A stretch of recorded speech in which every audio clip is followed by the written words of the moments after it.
Pronto. Então, voltamos.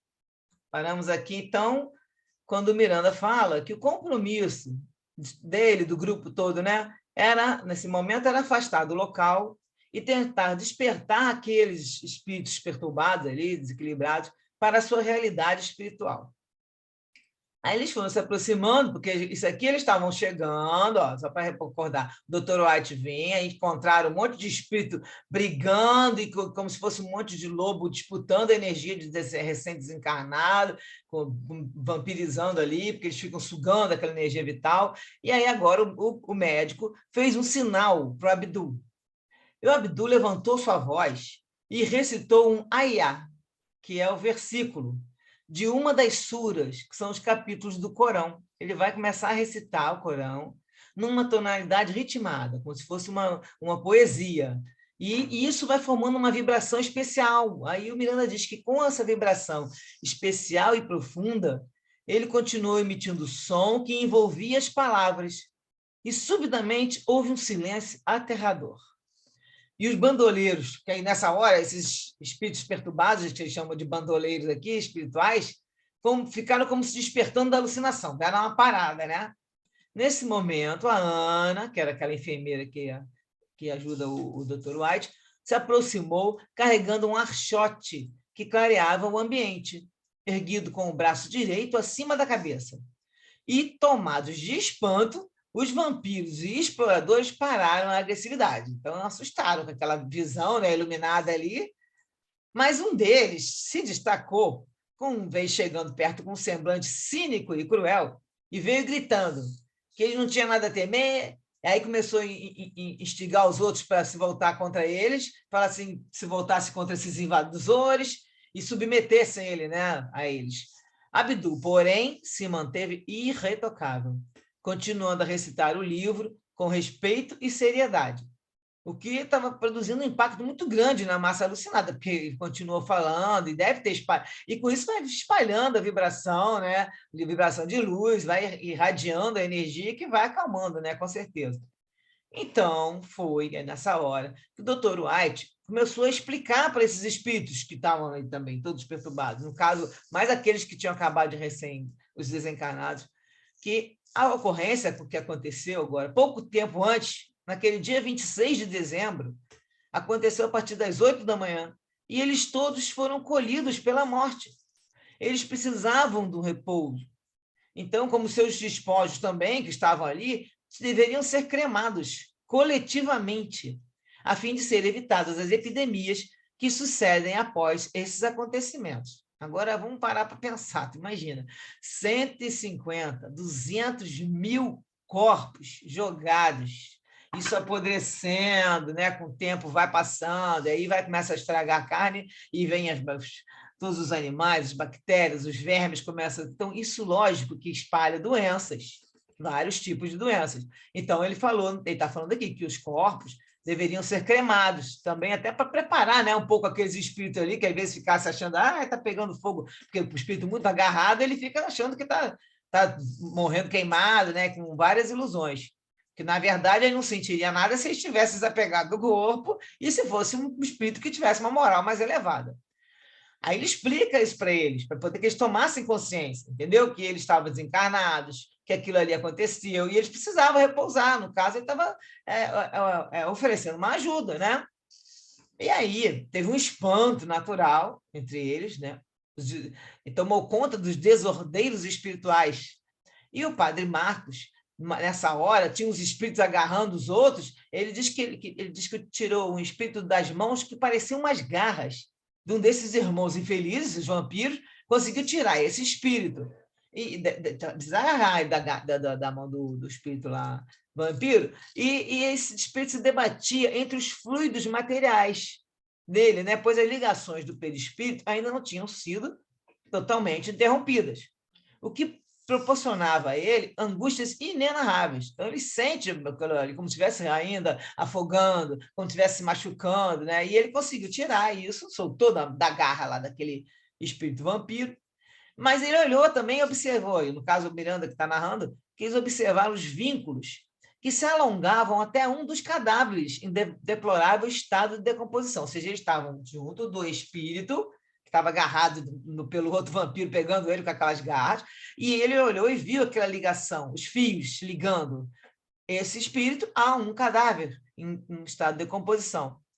E aí o religioso, o Marcos, padre Marcos, com movimentos circulares, no sentido oposto aos ponteiros do relógio, trabalhou o chakra coronário, deslindando o espírito que gemia e retorcia-se em agonias inenarráveis, até que as cargas densas e pútridas, que eram eliminadas pouco a pouco, foram diminuindo de volume e esgarçando-se até diluir-se totalmente. Então, o Miranda diz que viu o desencarnado, então, cambalear e desfalecer. Agora, o que é interessante aqui que eu coloquei é o seguinte, que ele foi no chakra coronário e, para desligar, ele fez movimentos circulares no sentido oposto aos ponteiros do relógio. Isso é uma informação interessante, porque quando a gente trabalha com terapia dessas holísticas, né, que a gente trabalha com vários tipos de técnicas, uma delas, quando você quer, vamos dizer, equilibrar um chakra, né, equilibrar um plexo nervoso, você trabalha fazendo o movimento circulatório no sentido do relógio, no sentido horário. E aí, no caso, como era para desligar, para deslindar, né, o espírito, tirar ele da prisão dali do corpo, do perispírito, ele faz o movimento contrário, interessante, né? Para quem mexe com terapia, vê logo uma diferença aí nisso.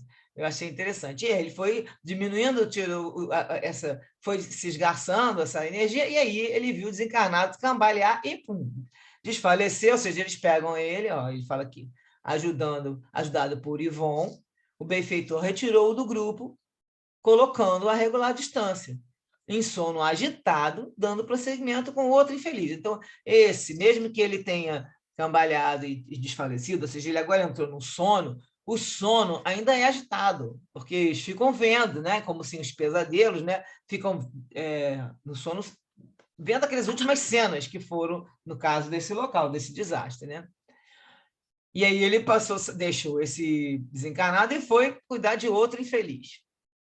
Aí o Miranda conta que aquele que estava ameaçando, aquele que estava falando que não tinha medo, né, aquele agitador que ameaçava Abdul, disparou em velocidade, abandonando o grupo. Ou seja, quando ele viu isso tudo, que eles começaram a cuidar, aí o espírito soltava, e eles não estavam com medo de nada, e o Abdul continuava fazendo a sua cantoria lá do Corão, e aí ele disparou em velocidade, abandonando o grupo.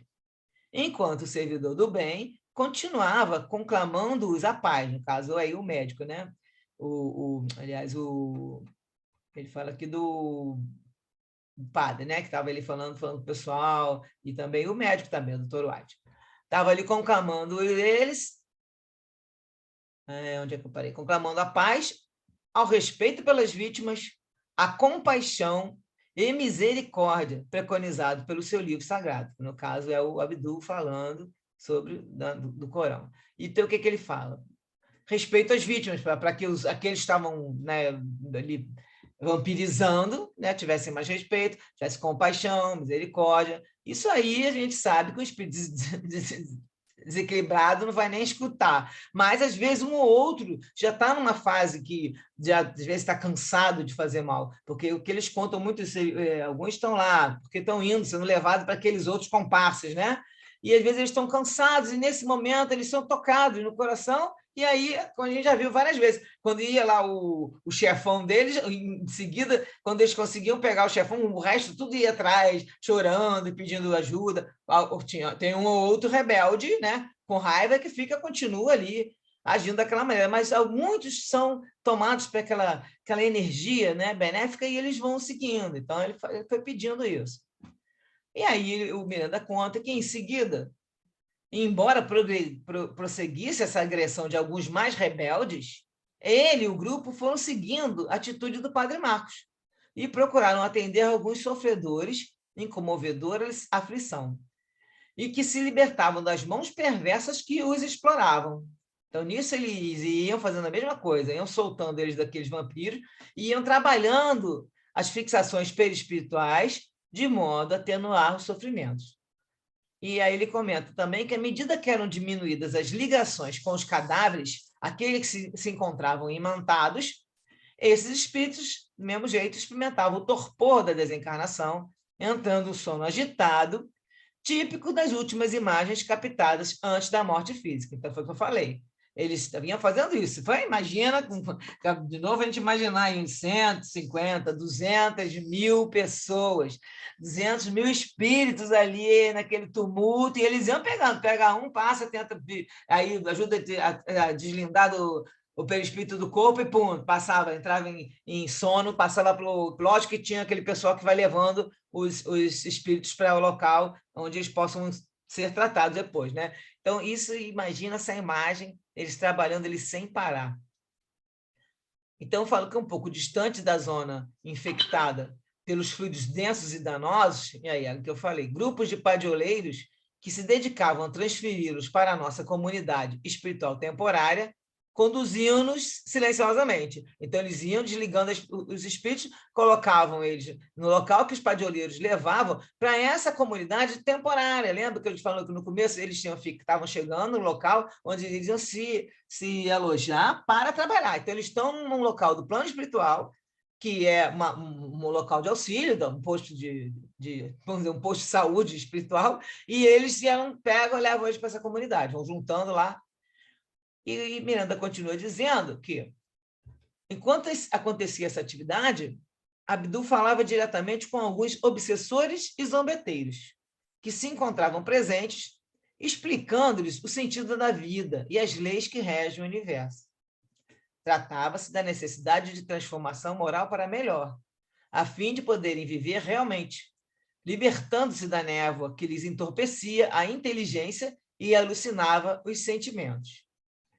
Então, aqui tem antes da gente fazer os comentários, tem uma observação que eles fizeram do livro Vidas Vazias, de Joana de Ângeles com Divaldo, no capítulo, novamente, Vidas Vazias. Que ele fala que a ambição pelas coisas de significado imediato tem substituído os valores realmente legítimos da emoção, tais como a prece, a meditação, a solidariedade e o afeto. Então, o que a Joana de Anjos fala é que torna-se urgente o impositivo de uma alteração de conduta, buscando-se novos focos de interesse existencial, tais como a conquista da paz, do trabalho de beneficência, da imortalidade. Então, aqui é que ela coloca, pensa bem, que alterar a conduta buscando um novo foco de interesse existencial. A pessoa não pode ficar em casa esperando que as coisas mudem, ou então que apareça, vai bater na porta um trabalho, vou bater lá, alguém vai bater aqui para pedir ajuda. Você tem que ir em direção a esse trabalho de beneficência, você tem que ir em direção a um trabalho voluntário, em direção de uma procura por algum lugar que você consiga se sentir bem, porque tem que ser um local que você se sinta bem, lógico, não vou trabalhar numa coisa que eu não estou conseguindo nem fazer direito, e que você possa doar seu tempo, sua inteligência, suas mãos, né? Eu falo, Jesus vai trabalhar por intermédio de nossas mãos. Por meio do nosso corpo é que a gente vai sendo instrumento de ajuda. Então, se você não for procurar, não vai bater na sua porta. Às vezes bate, né? Às vezes o negócio está tão sério que chega lá na sua porta e bate. Com certeza, quando você ora pedindo essa ajuda, você atrai. Eu tenho um exemplo comigo mesmo que eu ficava querendo ajudar e trabalhar num local com crianças. Eu fiquei pensando nisso muito. Eu tentei fazer o curso técnico de enfermagem, aí o curso, depois de um ano, o curso faliu. Eu falei, o caminho não é esse. Se não deu certo, se o curso faliu, por que não é para ir? Aí eu continuei naquela procura, assim, mas assim, na ansiedade de querer fazer. Um dia eu encontro com uma amiga e ela contou para mim que ela era coordenadora de voluntários da maternidade. E uma amiga já antiga, eu falei, então, a minha oração foi atendida, porque agora você vai me colocar em contato, que eu quero ser voluntária também. Então, assim, quando você tem a vontade, você não precisa ficar batendo de porta em porta na casa dos outros, mas você pode fazer suas orações e se colocar à disposição, especialmente antes de dormir. Isso aí é básico, lembrar de fazer isso todo dia. Antes de dormir, falar, pode me levar para trabalhar, eu estou aqui disponível, trabalhar ou estudar o que vocês acharem. Eu sempre falo, Jesus, o que quer que eu faça? Eu estou disponível para fazer o que for necessário, Que aí eu estou dormindo, meu corpo está descansando, eu estou aqui com saúde, tá? Tenho uma mente lúcida, posso ajudar. Então, você se coloca à disposição. E ao longo do dia também, a gente vai pedindo para que surja oportunidade desse tipo de trabalho, porque é isso aí que a gente vai mudando. Nossa. Só de fazer um trabalho voluntário, você já entra, você já fica mudada a sua sintonia, né? Mesmo que seja só naquele momento, que às vezes a gente fala, todo mundo no centro fica tão bonzinho, as pessoas falam, ô meu irmão, aquele clima, porque é uma outra energia, né? Ninguém pensa em fazer maldade com ninguém, todo mundo fica ali super bonzinho. E às vezes você sai dali e aí acaba tropeçando, aí já vai reclamando da vida, então muda a sintonia. Então, você só de estar em locais que você melhore o seu modo de pensar já ajuda. E aí, a gente tem que estar sempre vigiando o pensamento para manter esta sintonia ao longo do dia, né? Dos outros momentos da vida. Né? Então, me digam aqui o que vocês acharam quando ela fala aqui que a gente tem substituído os valores de emoção. Não está ninguém pensando em fazer prece, meditação, né? A solidariedade, e a Joana chama atenção para isso, que a gente precisa mudar, buscar novos focos de interesse com a conquista da paz, trabalho da beneficência e a imortalidade. O que quis dizer isso aí? Que a gente lembre sempre que somos espíritos imortais. É um momento que a gente tem que estar. E nesse, vamos dizer, com isso aí, que a gente até brinca, vamos botar escrito no espelho, escrito na porta, sou espírita, porque a gente não está nessa sintonia ainda. A gente sabe que é, mas a gente não pratica o que é. Então, se alguém aqui tem feito esse exercício, que a gente já comentou aqui, de estar lembrando sempre de usar, lembrar que é um espírito, que a gente é um espírito imortal, quem tem feito isso aí, de vez em quando, pelo menos? Vamos lá, a Carla chegou aí, fala aí, Carla, também. O Eliane também desligou, pode falar. Eliane tem feito comigo também, né, Eliane? Fala aí. Eu tenho feito, sim. E, como eu te disse, muitas reflexões, né? Assim, no meu trabalho, eu lido muito com idoso e você vê muita reclamação do idoso. Né? Eu falei, meu Deus, tantos anos de vida, o que esse idoso buscou, né? Você fica imaginando que praticamente nada em função de valorizar a vida, fazer alguma coisa pelo outro. Ele vem a vida, a maioria vê a vida de uma forma tão estanque, tão sem motivo, né? Eu não digo que a gente é melhor de jeito nenhum, mas a gente tem essa preocupação, né? Como a Joana falou, fazer um sentido na sua vida buscando alguma coisa, embora a gente pode nem conseguir isso muito bem, mas a gente busca, né? E eu fico muito reflexiva quando eu vejo os pacientes dizendo, não, eu quero morrer porque não tenho mais nada para fazer, nunca fiz nada, e reclama da vida. Isso é muito interessante, né? Que sentido é dado, né? Enfim, através dos tempos, através do que a gente vê, enfim. E uma coisa que eu achei interessante, já do outro livro, né? Só para observar esse trabalho todo da espiritualidade, né? Nesses acidentes todos, como existe um trabalho de doutrinação dos obsessores, né? Mesmo com as dificuldades. É muito interessante, né? Quem desencarna e dos obsessores que já estão desencarnados e fazem o mal ali, né? Enfim, muito, a gente aprende bastante com essas leituras. É isso.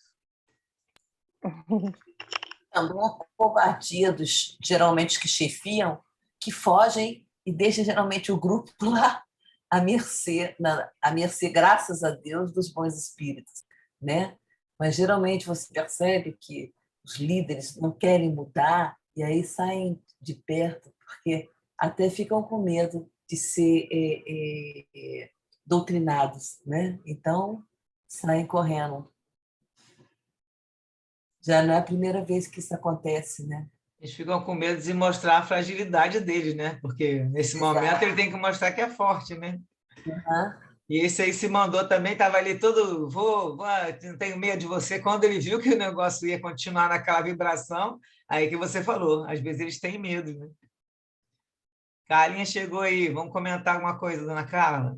Nós estamos aqui com o momento que eles estão conversando lá com os obeteiros, aí tiraram, então fazendo a desencarnação, né? Ajudando a deslindar e soltar os espíritos, o perispírito do corpo, e aí nós estávamos comentando que a pessoa, quanto mais ela é materialista, né, apegada à matéria, e a gente tem que lembrar, gente, que esse apego aqui que a gente fala, não é só de matéria de compra, não, hein? Eu só falo sempre com vocês, o apego à família, um apego desequilibrado, com a pessoa que fica, ai, que não sei o quê, e o meu filho, meu marido, você quando tem muita ligação desse apego, isso aí é difícil, porque a pessoa também não quer ir embora. Ela fica presa porque ela quer ficar junto à família. E aí é muito ruim para a família, porque o espírito, que nós comentamos há pouco tempo atrás agora, o espírito não consegue viver sem ficar absorvendo uma energia. Então, ele suga dos desencarnados, ele pega na família, ele aspira a comida, aspira as bebidas, isso tudo é brincadeira, parece filme de terror, mas existe, a gente sabe, nos livros todos eles relatam isso. Quando tem um espírito dentro da casa, morreu alguém da família, que a família fica ali naquele apego agarrado, e o espírito também, e fica, sempre tem um que adoece. E aí adoece geralmente uma criança, que é que pega mais, ou a pessoa mais fraca, e aí você pode contar que o espírito está ali dentro, morando ali. E ele mesmo não entende. Alguns têm uns relatos que ele, estou aqui, falo com as pessoas, muitos falam isso. Falo, ninguém fala comigo, eu não sei o que eu fiz, eles estão me ignorando. Eles pensam que estão, como falamos aqui, na morte violenta. Além da morte violenta, tem alguns espíritos que pensam que nós estamos aqui vivendo. E aí eles ficam perturbando a família e a família não sabe. E aí entra muita gente em depressão, porque perdeu, né, que diz que perdeu, né, um ente querido, e o ente está ali dentro de casa, e a pessoa já está consumida. Aí começa a ficar mais triste, e aí fica aquela ligação o tempo todo. Tanto a pessoa pensando no desencarnado, quanto o desencarnado aspirando a energia da família, da casa, porque ele também não quer sair. Então, esse apego não é só a matéria de coisas materiais, é utensílios, né? Dinheiro, é o apego qualquer. Nós temos que lembrar que o espírito ele não se apega a nada. Nem ao nome a gente vai se apegar. Nós não temos nem que ficar achando assim, o meu nome é esse. A proposta que a gente tem para o futuro é vamos ser o espírito imortal que é fraterno e irmão de todos. Então, eu não sou nenhum título, meu nome não importa de eu falar o nome, vou falar, mas a gente fala em função de estar ali lidando ainda, né? Que ainda lida com palavras, que vai chegar um momento bem avançado que a gente vai estar só no pensamento. Mas vamos viver bastante tempo ainda nessa, da gente estar lidando com nome, com tarefas, mas ninguém vai ser, por acaso aqui, ele coloca o doutor tal, porque eles estão fazendo um trabalho específico. Mas quando chegar lá, não interessa se eu formei aqui em médico, e eu vou lá trabalhar, posso trabalhar com outra coisa. Mas, grande maioria das vezes, aproveita os nossos conhecimentos. E sempre vão aproveitando. Cada ano, cada vida que você passa, cada existência, na verdade, que a vida é uma só, né? Cada existência que você passa, que você vai adquirindo mais habilidades e vai adquirindo mais talentos, isso tudo é levado. Então, aí você vai utilizar eles no plano espiritual da maneira que for necessário, o que você gostar mais também. Tem a identificação, né? Então, nesse sentido, a pessoa vai fazendo, usando essas habilidades da maneira que foi trabalhando no plano espiritual, e depois, quando ela encarna, ela também aparecem, às vezes, ela já bem avançada, porque a pessoa desenvolveu já em outras existências, e aí, por isso que a gente vê aí um monte de criança, né? Hoje em dia tem muitas aí. Se você olha, não é possível que só tem 2 anos, 3 anos, então avançadíssimos, porque ele já tem esse estado de ações espíritas mais evoluídos, né? Então, vamos continuar aqui, porque eu acho que a Carla caiu, então vamos continuar. Deixa eu passar aqui para vocês verem, né? Então, paramos aqui, tá, de beneficência. Agora, o Dr. White, ele não se intimidava com essas ameaças desses seres hediondos que estavam, né, ali zombando deles, que se escarneciam dele e de todos eles, do Miranda, todo mundo. Ficavam gritando apelidos vulgares, ameaçando eles de combate e querendo os seus interesses, que era sugar a energia daqueles espíritos que ali estavam, né, dos espíritos que estavam ali sendo sugados. Aí, sem enfrentamento verbal ou mental, Miranda diz que estavam continuando cuidadosamente com o trabalho e iam diminuindo o número daqueles que se mantinham fixados nos corpos danificados, desejando reerguê-los, retomá-los para prosseguir na caminhada humana. Então, eles continuaram, estavam dando papo, nem mental, nem verbal, eles tinham que se isolar daquela energia, tá? Lógico que eles se mantêm em prece. Aí ele conta que momentos houve de agitação, porque alguns dos exploradores de energia recusavam-se ceder suas vítimas ao nosso apoio. Então, ficava aquela briga, né? Esse espírito é meu, e discutindo, iam se apresentando em condições próprias para um pugilato físico, ou seja, queriam bater mesmo neles, na equipe do Miranda. Distante de qualquer equilíbrio, tudo desequilibrado. Dr. White, porém, comunicava-se mentalmente conosco, estimulando-nos ao prosseguimento, aproveitando-se da indecisão de alguns verdugos e vinculando-nos a Jesus no seu ministério maior de amor junto aos obsidiados a quem socorrera, usando da sua autoridade, e desse modo eles continuavam. Então, ele toda hora, o Dr. White, pelo pensamento, mandava para eles lembrar que eles estavam ali trabalhando por Jesus, com amor, junto a esses irmãos, e aí eles iam também se firmando naquele propósito e naquela energia, né? Alguns espíritos, quando caíam na realidade que não desejavam aceitar, ou seja, viam que tinham desencarnado, não tinha jeito, né? Gritavam um monte, não acreditando que tinha morrido. Eles perdiam completamente a lucidez, atiravam-se de encontro ao solo, ou uns contra os outros, revoltados, em prantos de agonia, impedindo qualquer ajuda de nossa parte. Agora, olha que interessante. É a pessoa que desequilibra, que não se conecta, ela não deixa, o espírito, o benfeitor, não consegue ajudar. Impede a ajuda dos benfeitores porque você não abre o canal. Ele vai colocar, o Miranda vai dizer que não existem violências nas leis de amor, sendo necessário qualquer forma de identificação entre aqueles que necessitam e quem se predispõe a ajudá-los.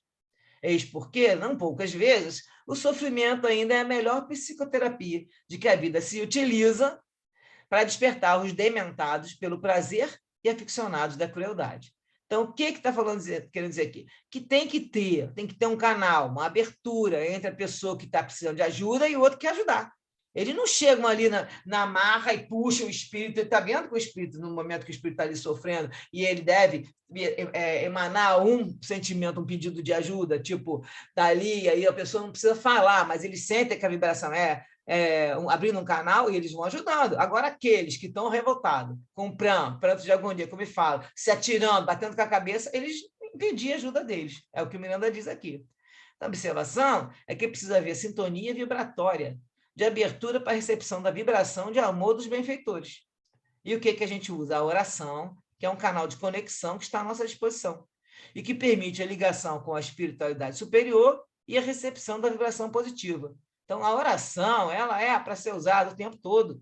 E tem pessoas que, às vezes, não conseguem, no momento do desespero e no momento, sei lá, de uma tristeza muito grande, em vez da pessoa parar e já pedir ajuda a Deus, ela entra, o que está acontecendo? Não é possível. Ou então reclama, ou pragueja contra Deus, outras coisas. A pessoa, ao invés de pegar e parar, meu Deus, me ajuda, e muda a vibração para recepção. É um canal de abertura. Aí você muda a sua sintonia vibratória, você recebe a ajuda deles, dos benfeitores. Então, vou contar aqui agora, que já estamos nos minutos aqui diminuindo, agora eu vou tocar direto depois de comentar. Então, tem uma mulher que está ali, eles viram uma mulher desvairada, segurando uma criancinha também lacrimosa e inconsolável. Estão desencarnadas as duas, né? E o Miranda diz que percebeu a alucinação decorrente do momento que ela desejou se salvar com a filhinha, com poucos anos de idade, e buscou o telhado, parte superior da casa. Mas a onda veio e arrancou as duas dali, despedaçando tudo, esmagando, né, os destroços com os corpos dela também junto. Então, o Miranda diz que podia ver-lhe os registros na mente alucinada. Não parava de gritar, suplicando socorro, acreditando-se como realmente se encontrava, perseguida por seres demoníacos que a desejavam submeter, ou seja, tinham espíritos obsessores ali. Tocando-lhe a fronte espiritual e emitindo sucessivas ondas de amor e de paz, percebi que me captava, que ela captava o pensamento. E, porque ela já tinha uma fé religiosa, ela pôde perceber aquela sintonia do Miranda querendo ajudar ela e auxiliar a filhinha, né? Então, se deixou conduzir para fora do círculo onde ela estava aprisionada. Então, a Miranda vai retirando o espírito dela, da filhinha, mas ela ainda estava vinculada ao corpo, então está dizendo que está tirando o espírito, que estava ligado ainda no corpo, né? O perispírito está ali. Corpo reduzido a frangalhos. A pequenininha estava livre da injunção perispiritual da matéria, ou seja, a criança não estava agarrada ao corpo, porque já é outra vibração de criança, mas ela estava ali com a mãe, né, também desencarnada, mas ela não estava agarrada na presa do corpo, a mãe ainda estava. E ela se acelerou logo quando recebeu as vibrações que o Miranda estava enviando na direção dela. O Yvon veio no socorro e começaram a se concentrar a atenção nos laços que mantinham a mãe presa ao corpo. Tá? Então, algum tempo depois, eles conseguiram esgarçar as ataduras energéticas entre o espírito e a matéria, e, por fim, a mãe se acalmou, deixando-se conduzir. Enquanto ela chorava muito, lamentando o acontecido da desencarnação, de que estava se dando conta, que aí ela estava vendo que já estava do outro lado mesmo. Então, eles começaram a falar para ela da imortalidade, através do pensamento, ela estava captando o Miranda falando da imortalidade, percebeu, olha, vê que você está aqui com a sua filhinha, né? Que ali era um fato comprovado, apresentando a filhinha que deveria cuidar, prosseguindo como se estivesse na Terra, e preparando ela também para auxiliar os demais familiares, que se não tivesse sido conduzido pelo carro da morte, para quem não desencarnou também, muitos iam necessitar da sua cooperação para poder continuar no processo de recuperação nos dias seguintes, né? Se o espírito dá desequilibrado, o espírito ele também desequilibra os familiares, né? Então, ela foi convidada à reflexão da família e o instinto maternal se apresentou mais forte. Ela concordou em se acalmar, conseguiu se locomover, embora com dificuldade, abraçou a sua filhinha, que já tinha dormido no seu colo, e eles conduziram ela a um grupo de auxiliares especiais que, a partir daquele momento, iam se encarregar das providências compatíveis ao seu estado. Ou seja, ela iria lá para o local de auxílio, para o posto de socorro, né? Então, aqui, só para esclarecer que também colocaram essa dúvida sobre as crianças, a sorte das crianças após a morte, um livro dos Espíritos, no comentário, Kardec fala que, mesmo desencarnando na terra infância, o espírito é um espírito imortal, ele segue a sua trajetória para outras encarnações. O espírito, na verdade, ali está falando que a criança estava tristezinha, mas estava com a mãe, estava acolhida, né? A gente sabe que não existe criança vagando na erraticidade. E terminando aqui o textinho do capítulo ainda não víramos tudo que a natureza humana é capaz, enquanto lhe predominam as forças brutais do primarismo. E aí ele vai contar que estavam absortos ali fazendo atendimento e viram indivíduos reencarnados, né? Estavam indivíduos vivos dali, começando a remover os corpos, sem qualquer consideração, aproveitando-se das sombras terríveis da noite. Aí o Dr. White fala, são assaltantes de cadáveres. Eles estão vasculhando em busca de qualquer coisa de valor. Então, embora as autoridades tenham colocado, né, deve ter tido algumas pessoas para poder vigiar, não tem como, né? Imagina, milhares de cadáveres, os infelizes se aproveitavam e para poder lucrar com essa desdita dos outros, removiam os cadáveres em putrefação, não se pensando nem com medo de se contaminar com alguma coisa, e suportando aqueles odores terríveis, porque eles tomavam bebida alcoólica antes, para poder ter coragem de fazer isso, né? Para poder catar algum dinheiro para eles poderem usar nos seus prazeres degradantes. E aí o Dr. White fala, né, e eles lá falam que continuemos sem prestar atenção neles, né, desde que estamos em campos vibratórios muito diferentes. Então, gente, temos 3 minutinhos. Quem quer falar aí para fechar o capítulo? O que vocês acharam? Muito assustador.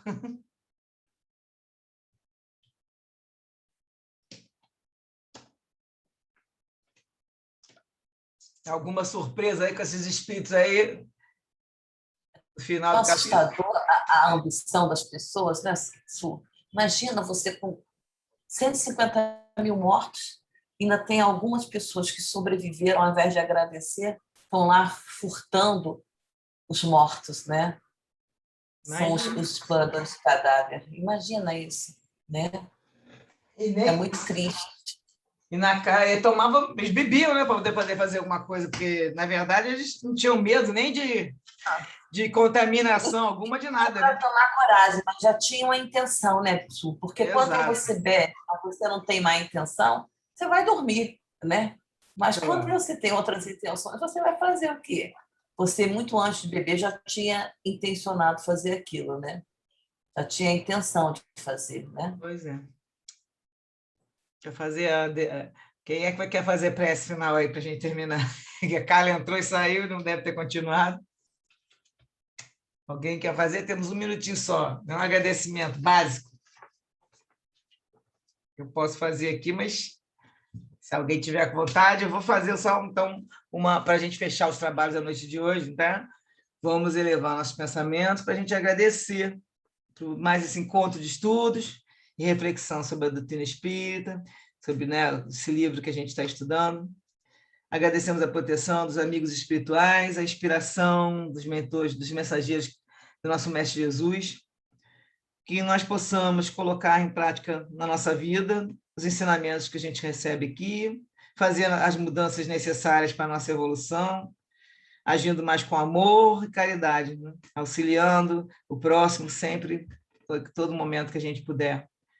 Pedimos, então, permissão para dar por finalizada o estudo de hoje, dando graças a Deus e agradecendo a presença de vocês todos aqui.